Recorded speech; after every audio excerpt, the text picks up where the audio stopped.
Okay, so for those that do not believe that I'm crazy, the current temperature you can see is 114 degrees. So I'm going to go find a shady spot in that little park over there in the middle of the road that you probably can't see right now, but once we get over there I'll show you. This really sucks. It's fucking hot. Check it again. Just to double check. 4:05 p.m. 114 degrees. Fuck. Welcome to the hottest city in the entire United States, Lake Havasu City. I'm about to go to work here. Lake Havasu City has also sometimes been dubbed, actually frequently been dubbed, as the most patriotic city in America. So right now I also know they're currently taking a vote to see if we are the most patriotic city, or I'm sorry, the most friendliest city, little city in America. So we'll see how that works as I continue making my way. So what do I do when it's not the tax season? I'm working at Domino's Pizza, pretty much doing the same thing minus the dress and the dancing, but yeah, it's still 114 degrees out here. So little tips as to how to get this. Oh yeah, this is my sign for today. Sometimes I have a smaller one, but on the weekends I have the giant one. It's got little handles, but I've already had 7 honks just walking down the street today, and usually it takes me a while just to get 10, but yeah, a little handle so I can grip onto. They're not the comfiest of things. This I managed to pick up during the spring break here in Lake Havasu, and this has actually come very in handy. It is a sports bottle mister. You can get yours at sportsbottlemisters.com, and it's really cool because just little pump and yeah, oh, it feels so nice. So this is officially Wheeler Park. It's not really much of a park per se, but it is a nice little area here. Actually some grass in the city. You don't see much of that. And where usually the giant Christmas tree is lit up. And yeah, that would be our giant Christmas tree with the little wall around it there, but you'll see that in December. But yeah, just a little park. So I'm gonna get back to work on the bus. And guess what? Chris is here. Chris is on the bus. I just got off of work too. I didn't think I was gonna make it. Ended up being 4 minutes early. So yeah, I'm just gonna go home and finish this up, and then I should have about 15 minutes of video. So see you on YouTube pretty soon. Seconds away from getting off this bus, and all I gotta do is pull this little cord. Isn't that cool? Alright, Chris. Later, Nate. I'll see you on the internet. Maybe tomorrow. No, you won't. I have no internet. Oh yeah, alright. You'll see me on YouTube, but I won't be online. Alright, see you later. You too. Oh, it's funny, the bus stop I get off at is Pizza Hut, considering I work at Domino's. So, yeah, that pretty much wraps it up. I'm done working. I'm going to go home, edit all this shit up, and you'll be seeing it in a little bit.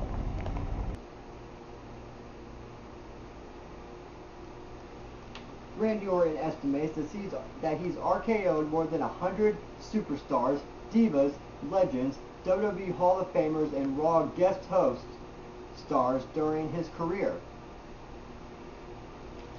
So now, let's take a little look at some of the most devastating RKOs that Randy Orton has ever done. This one I always thought was the best when he RKO'd Evan Bourne in midair. I mean, he's...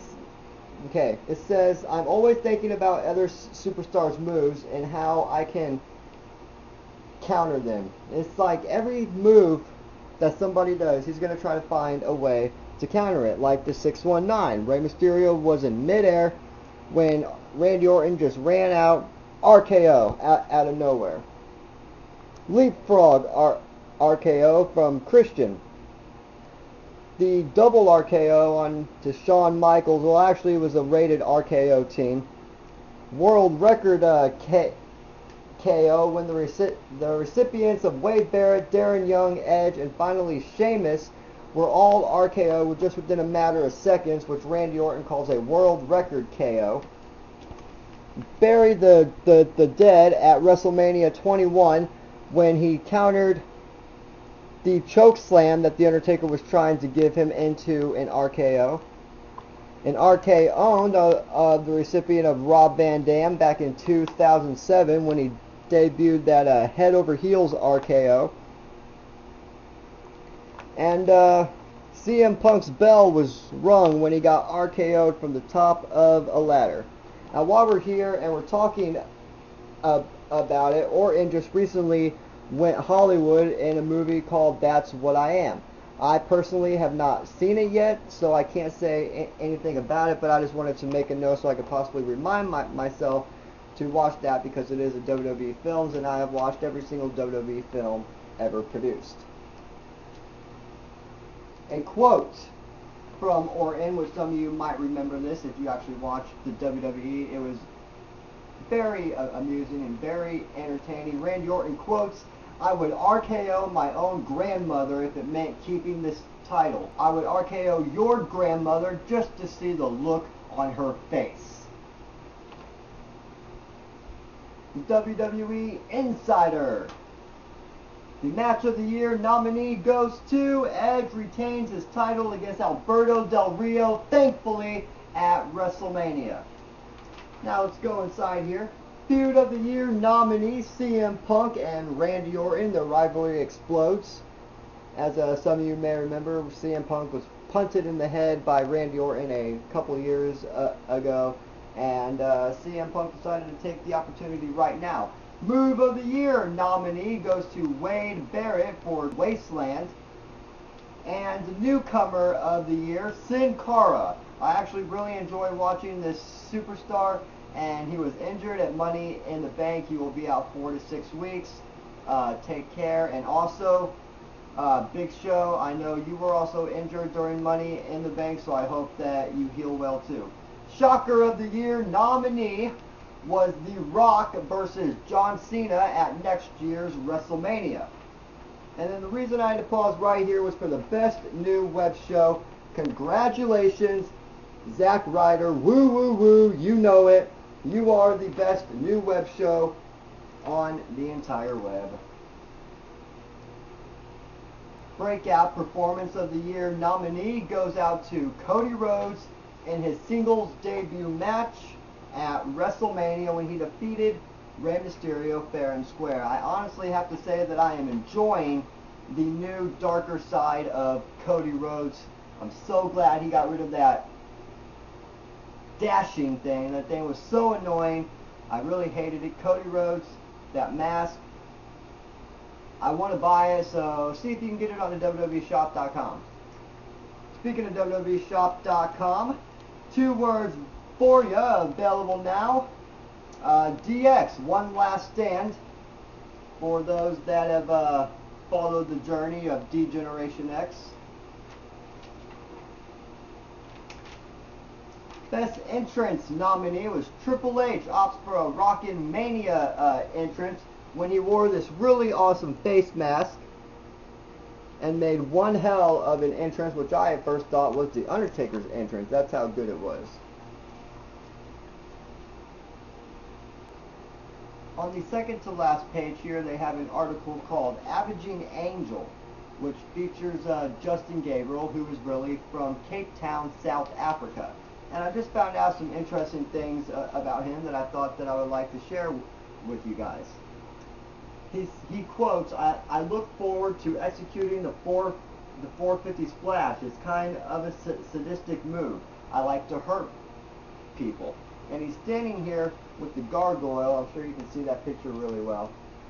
It's a very odd picture. Justin Gabriel is not really a top superstar at the moment, but I know that he could be. While I'm on this subject here, the Nexus. I wonder what's going to happen to them now with the departure of CM Punk. The Nexus is pretty much gone. Wade Barrett then created the core. And I actually found out something, because it was asked, you're with the core now, so what does the extra R stand for? And Justin Gabriel said, it literally doesn't stand for anything. It's a typo. We sent Heath Slater to the copyright place, and that's how he thought core was spelled. That's a true story. You can ask Wade Barrett if you want.